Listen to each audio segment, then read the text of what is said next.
This is On the Money with Ryan Wheless, financial advisor, the founder of Allied Wealth.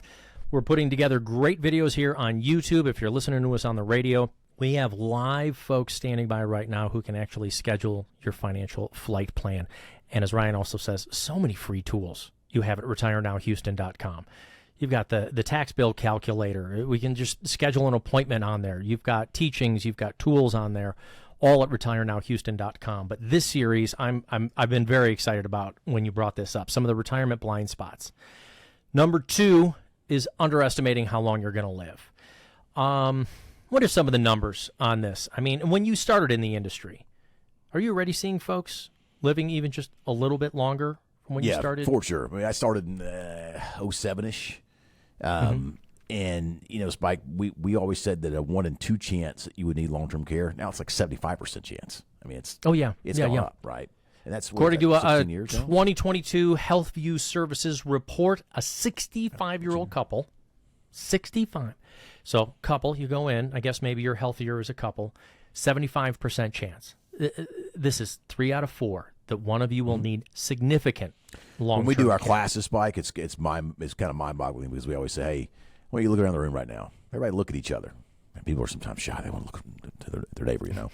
But we make them look at each other and wait until the room kind of looks around. I said, okay, 75% of you in this room will need long-term care insurance or need to go into a facility at some point in time. And then ask, how many people in the room have long-term care insurance? And 1 or 2 people will raise their hand. It really is astonishing, all right?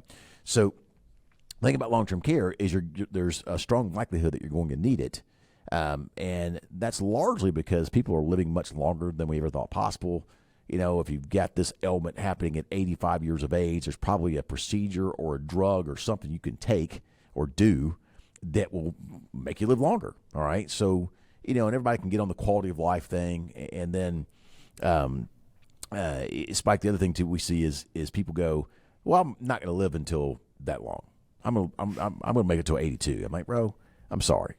You can choose that date if you want to. That's your business, all right? But unless you've got a crystal ball or a direct phone line to God, you don't know when the day's going to come. So in aviation, Spike, if we plan for it, that's the saying. It's not always true, but it's stronger possibility. If we plan for it, it usually doesn't happen, all right? So if we plan for a long life, what I'm saying here is there's a strong chance you might live a long life, but we've got a plan there to hedge out long-term care risk, all right, or the cost of long-term care. There's a lot of ways to do that. There are ways to get long-term care coverage without having to pay long-term care premiums, okay? You can also buy long-term care insurance. You have to understand the rules, and the game will change on you likely, but as long as you understand that going into it, it might be a viable solution. And then a lot of people lose sight, Spike, that in the event they go into a home or need to go into a home, they still have income coming in. Your Social Security still comes in. Your pension still comes in. Your investment income still comes in, right? It's just how much of that income is sucked up by the cost of long-term care. Does the cost of care eat it all? And you got to pull more money out of your portfolio. You know, and the other question, too, is that, like right now in the state of Texas, long-term care is running about $85,000 a year for a good facility. There's lower-end facilities for sure, okay? But about $85,000 a year for a good facility. Well, the thing about that is that $85,000 a year for a good facility, well, the average stay is about 3 years. That's actually skewed a little bit higher because of Alzheimer's patients. So when we are doing the self-insure test at Allied Wealth, we say, look, let's look at your portfolio. Let's fast forward to 85. All right? Now you're at 85.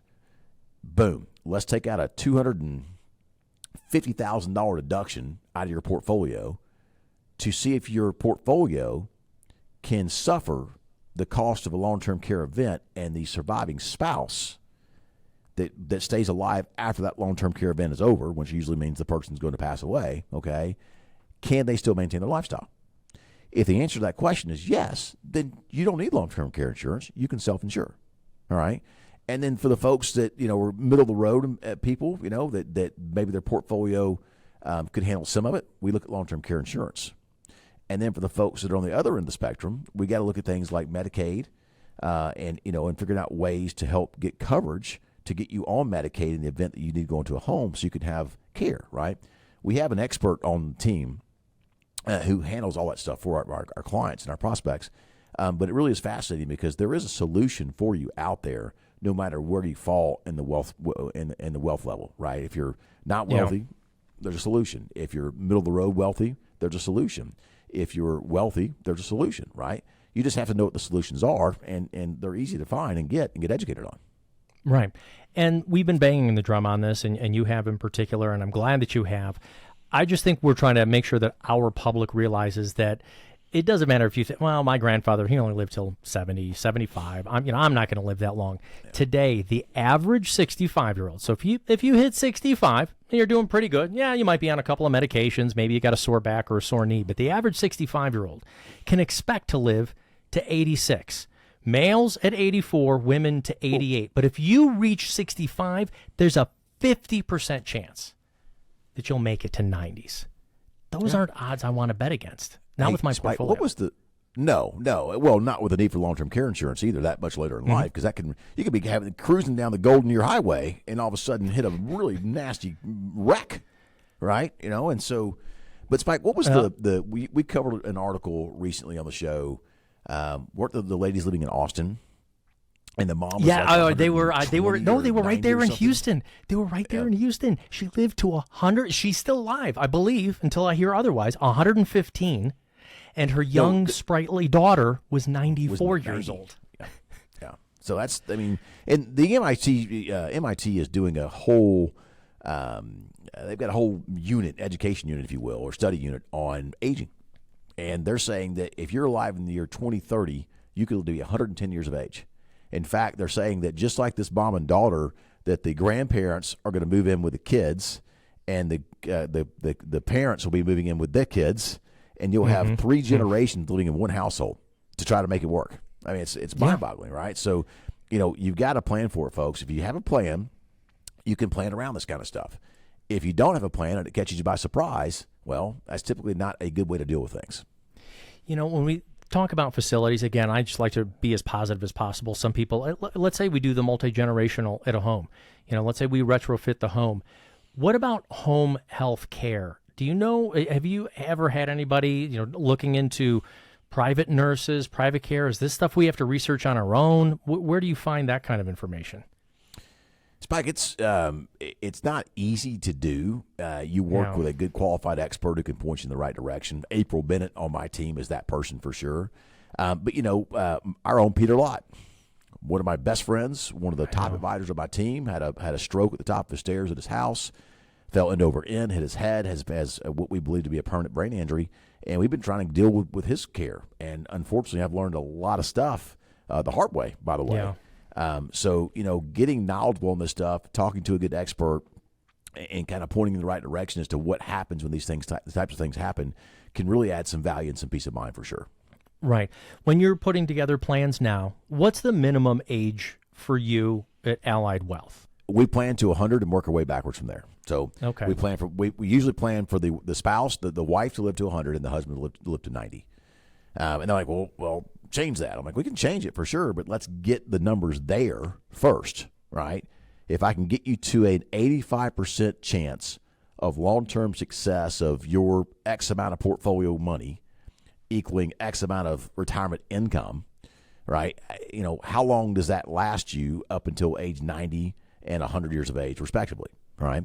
And if we get it there, great. And then we can start working things backwards from there. Usually, by the way, it means we need to take slightly less income to make the dollars last longer, okay? But we can always go through the plan year by year at reviews and that sort of thing and just look and see how things are going. If things are going really good in the markets and we had a good year, we can take some extra money out of the portfolio, maybe set some aside for next year's vacation, right? Or maybe take a little bit of money out of the plan, a little bit more money in income this year. Spike, we can also do what we call the go-go, slow-go, no-go income plan. Yeah. Because retirement, your income kind of does this, if you will, right? Because when you retire, Spike, what happens? What day is Saturday? Well, every day. Every day is Saturday. And I've talked about this before. Every time I walk out of the door on a Saturday, I feel like $200 falls out of my pocket. I'm like, how do I spend so much on a day off? Yes. Yeah. Oh, and then don't even get me started on Amazon these days, but we'll leave that alone. Oh, I know. All right. I know. Yeah. My dad has said for 30 years, is like, I should have gone into boxes. The boxing industry, putting together boxes, the cardboard industry. Hey, Ryan, though, on this segment, for our radio listeners, we've got to cut it back. We'll come back after news and weather, the financial flight plan. Tell folks how they can get it for you. Folks, call us 844-944-7555. Again, 844-944-7555. That'll get you online with one of our operators. They just ask a few questions and take your information. Someone on my team will call you and reach out, connect, find out what you're trying to accomplish, and see about pairing you with one of our awesome advisors.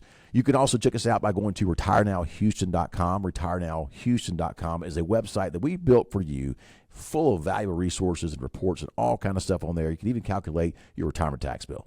This is On the Money with Ryan Wheless, financial advisor, the founder of Allied Wealth. Get your retirement financial flight plan started right here. No cost for our radio listeners and for our YouTube clickers on here. Call 844-944-7555 or go to retirenowhouston.com, where you can click here on YouTube on the hyperlink. More On the Money with Ryan right after this.